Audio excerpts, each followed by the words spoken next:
I'm Patrick Bailey with IQlist.com. Today is November 19th of 19, and this video will be going over my Platform 9 3/4 OpenSCAD print that I put out there on Thingiverse.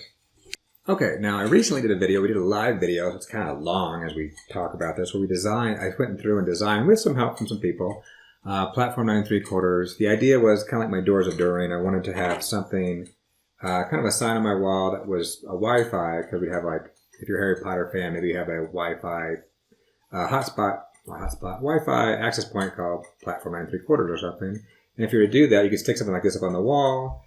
And I couldn't really get a nice looking Wi-Fi on here, so I made another one that has the Wi-Fi. And then you would put like a passcode on.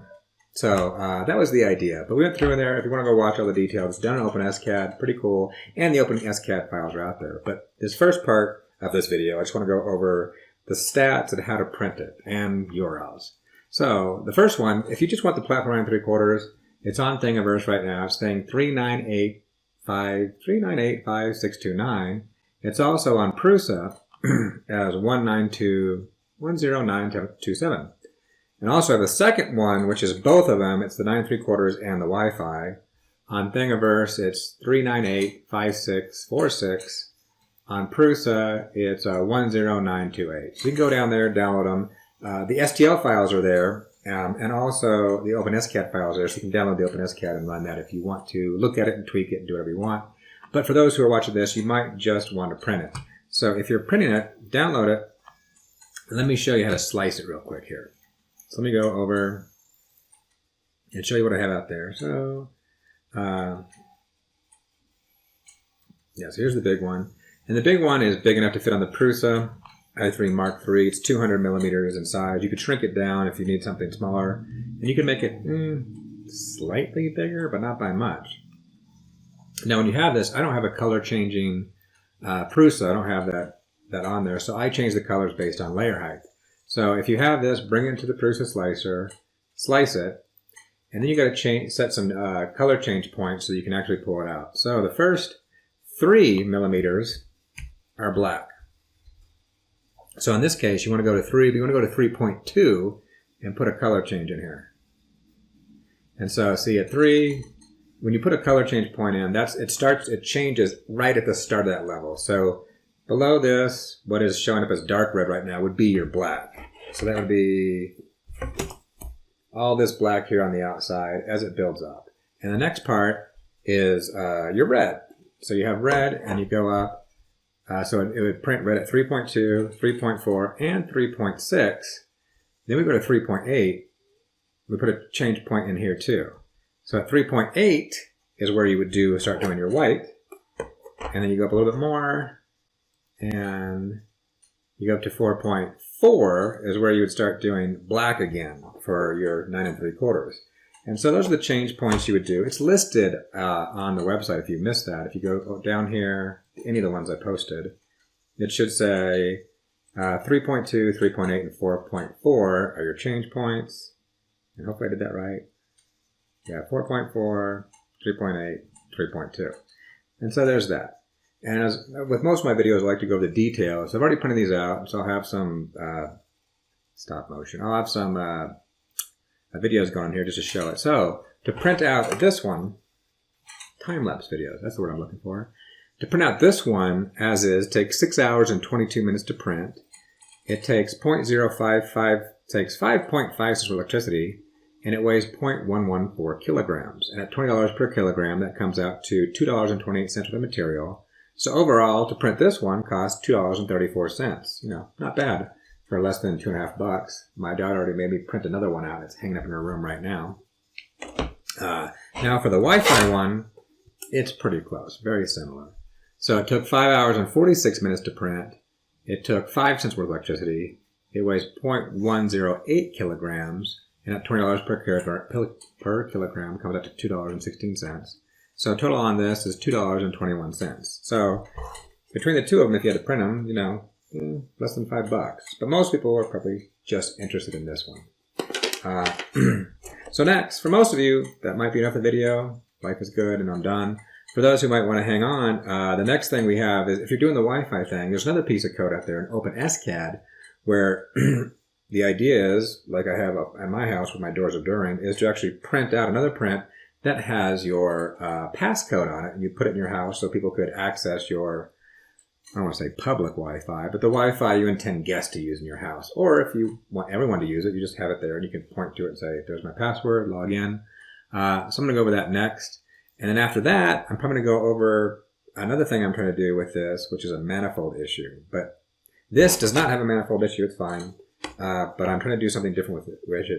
It's having a manifold issue. So, but next, passcode. Okay, so if you're interested in doing a passcode, this file is an OpenSCAD file that's on all the sites, well, on the Wi-Fi version, the 2 sites. So that would be, where are you? That would be this one, thing 3985646, or for Prusa 10928. So you can download this OpenSCAD file, open it, and hit this button and render it. Now the problem is, unless you really want to have your password be Alamora, you probably want to have something different or add some things to it. So what you're going to want to do is download this and make some changes. So I can come in here and say, okay, I want Alamora, 2019 or something. So I'll write this message in here. I'll re-render it quickly. This is the quick preview. And I'll see, hey, does it fit? Yeah, it does fit. Let me do an example where it doesn't fit. I'll just add a bunch of X's. If I add a bunch of X's, it no longer fits, so I need to go change the width. So I come back here to the width and say, hey, is 180 long enough? Almost. 200. Okay, that fits. And then you would print it out. So then you would, if you're not familiar with OpenSCAD, you'd render it. So I'll render it right now, which will take a few seconds. Well, I'll do that in a second because we'll do it again. It says you'll render it, then you'll download the STL file and slice it.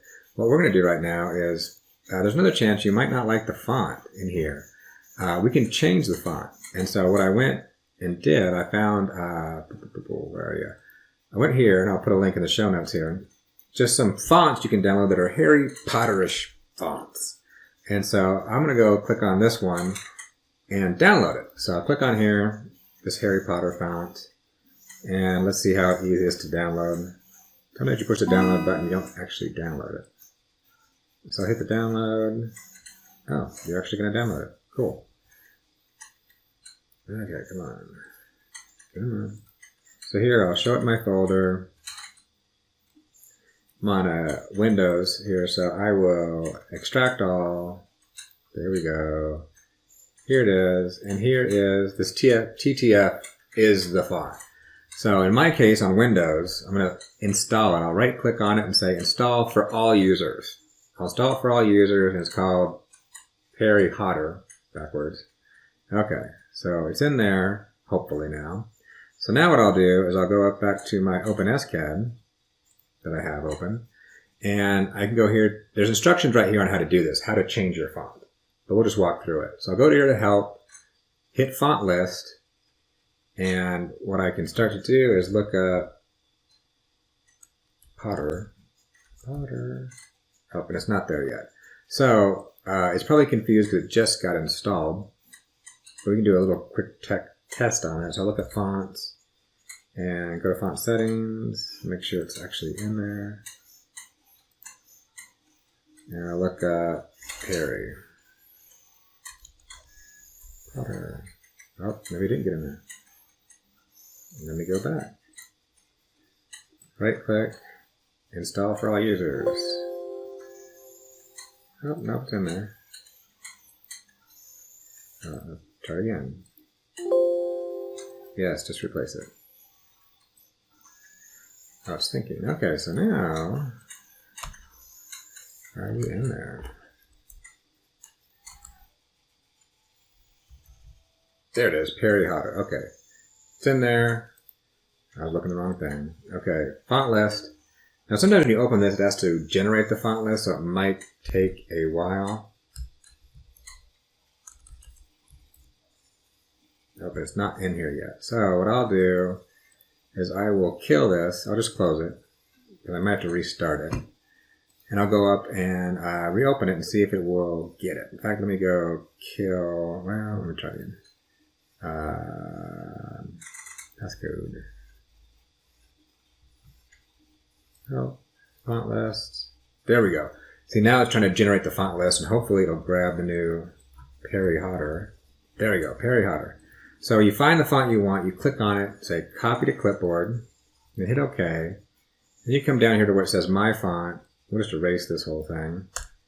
Right click, paste, semicolon, and now run it. We'll preview it again. And so now we should be getting this Harry Potter font, in theory. That looks a little funky, huh? Okay. So now you can see it's way off size. So let's change this to 2019. Let's say that's what password we want.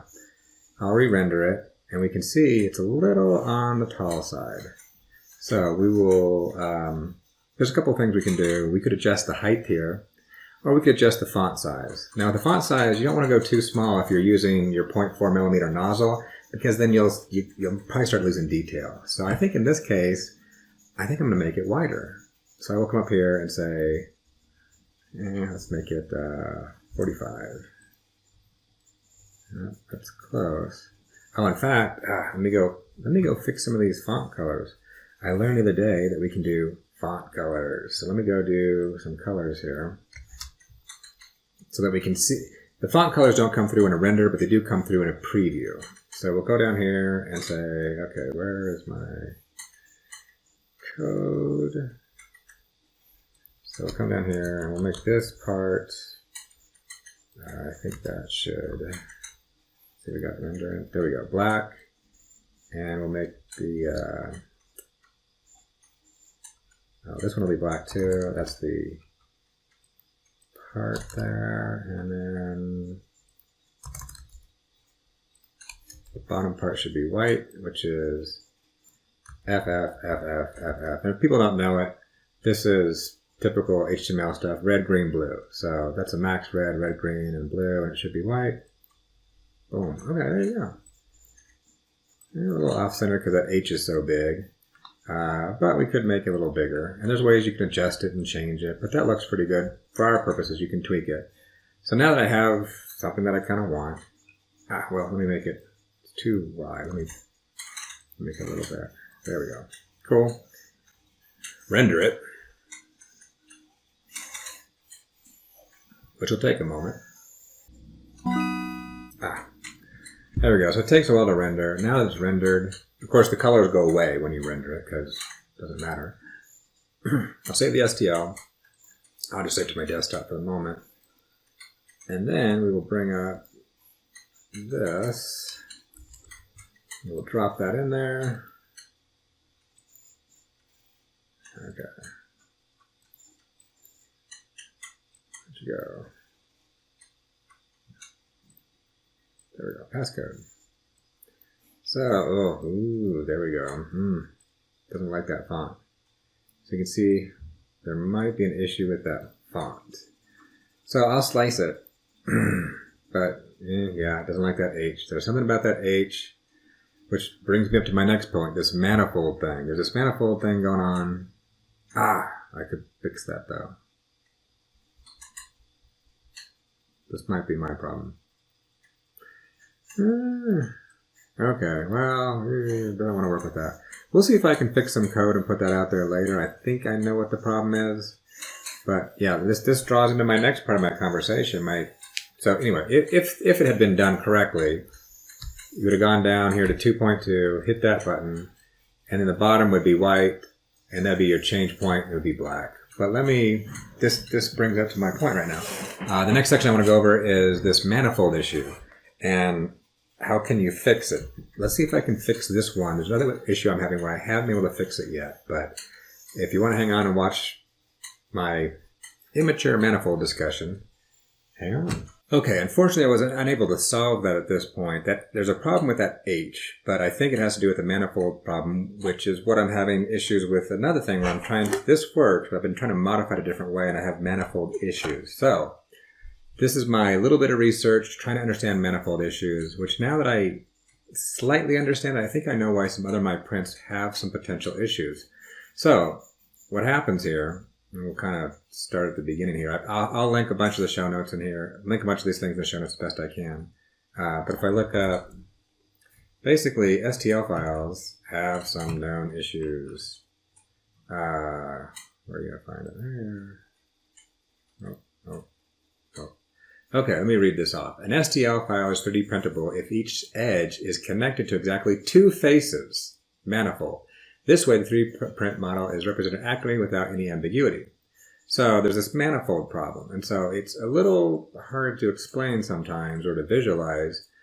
You know, this to me is a little hard to visualize. This one's probably a little bit easier to visualize. This guy, as this thing rotates. So an edge is a line. 2 point, a line, that line is an edge.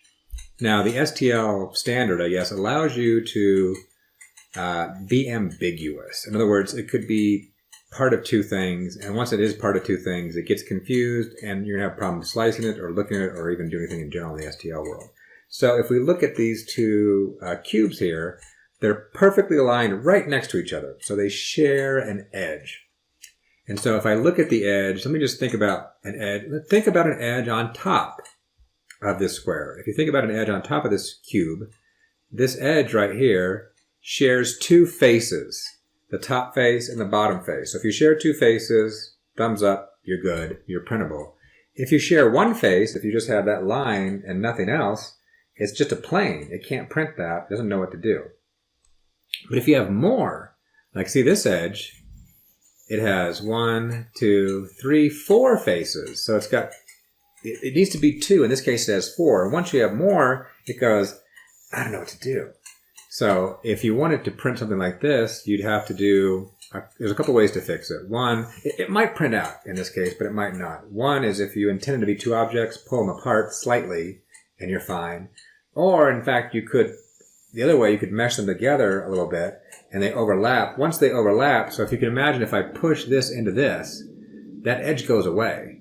And now you've got new edges, more edges, it multiplies in a sense, and those other edges only have 2 faces.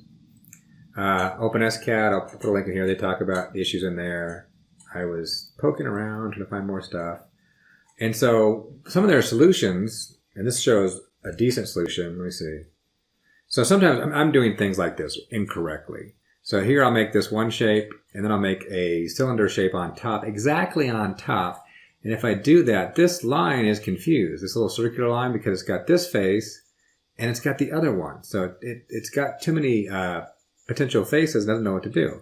So what they suggest often doing is, in OpenSCAD, is pushing that thing through. So it breaks through a little bit above and beyond, and then it knows how to make it, and it can kind of fix itself just fine. And then it makes it into one object, and life is good. Other examples, let me see. Yeah, there's just the 2 line. They also talk, Proust has a nice example here, because he has 2 other interesting. We talked about these 2 squares. What happens if you just have a plane hanging out here? So this line has that one, that face, the back side face that we can't see, and this face right here. So it's got 3 faces and doesn't know what to do. Or this little tiny point right here gets really confused because it could be part of all of these. And so you don't want to do things like that. Prusa is trying to push another 3MF, to replace STL files, because those don't have this ambiguity problem that we apparently all run into. Now, I would think about moving to 3MF if OpenSCAD would support it. I don't think it does right now. So anyway, that's the issue I think that's occurring with what we just did. So that H letter is having issues. You might want to download a different font and just go with that. But my personal issue right now that I'll go over, is this platform 9 3/4. So what I did is I like to kind of put my mark on stuff if I can. So I went and figured out geometrically how to make my IQ list symbol and stick it on the back and then subtract it. And so when I first did that, I stuck it back there, but I was sticking everything exactly just on, and it messed up, stopped working, and I couldn't print it out. We had all these manifold issues. So then what I did is I started extending things out. So this IQ list is actually an object that sticks out and in, and then subtracts itself. And I did everything else like that. This platform 9 3/4. And so at one point, I'm still fiddling with it. I haven't got it perfected yet. So I'm basically, this platform, this King's Cross, and this 9 3/4 actually stick into this top a little bit. And it looks like it renders here just fine. But if I go render it, In fact, I can get it to work with everything except for the 9 3/4. Everything else just works fine. But if I go to this level, you can see a fun goobed up one. There we are. This one. There we go. So here I've got this platform 9 3/4. And if I try to slice,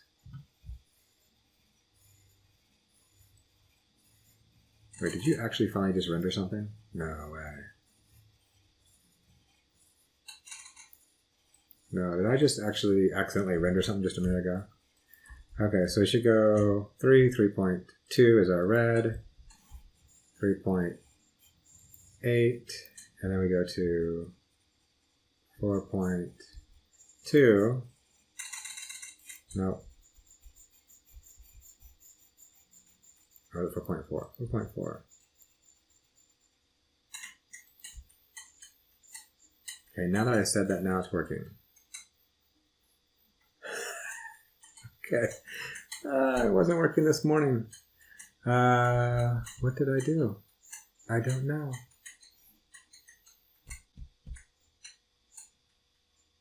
I don't know. Okay, now I'm a little stoked. Maybe I go re-examine this and see. See, right now I'm sticking this 9 3/4 way up because it wasn't working before.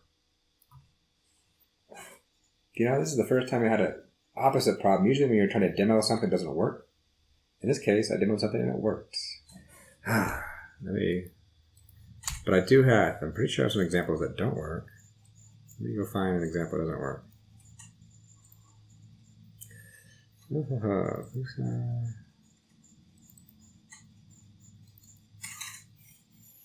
There, this one probably is failing. No, that's a sub example. I don't have any examples now. Okay. Well, now it's working.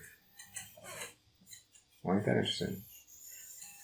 Anyway, that's the manifold problem, and did I accidentally fix it and not pay attention? But what they were saying, it looks like there's some font issues, but they're also saying, hey, the basic way to fix it is to, if I look at my code, what I'm doing to fix it is oftentimes here, there we go. So I intend this, here I'm doing a translate and a linear extrude for those who are doing OpenSCAD. And so I intend this thing to start drawing at 4.2. That would, and if I left it at that stage, I could have this manifold problem. I will have this manifold problem. And I intend it to go up, extrude at 0.4. So what I have done is I said, hey, okay, I'll leave that 4.2 in there because in my brain, I want to see that 4.2. And I'll subtract negative 0.4, bring it down a little bit. But that also means if I subtract 0.4, I have to add 0.4. So really it's going to draw this thing at 0.8 thickness, but 0.4 of it's intersecting, and then it joins it. And then here I added this 6 as I'm doing this test. But anyway, you want to lower it and add it. But I suggest, if you're like me, leave the original number in there because we can do math in OpenSCAD and subtract and add. So, it's working. Weird. Okay, it's working. Hey, if you liked the video, give it a thumbs up. If you didn't, hey, give it a thumbs down. Also, if you like what we're doing here, subscribe to the channel by clicking the subscribe button. And lastly, have a piece of info to share? Just post a comment.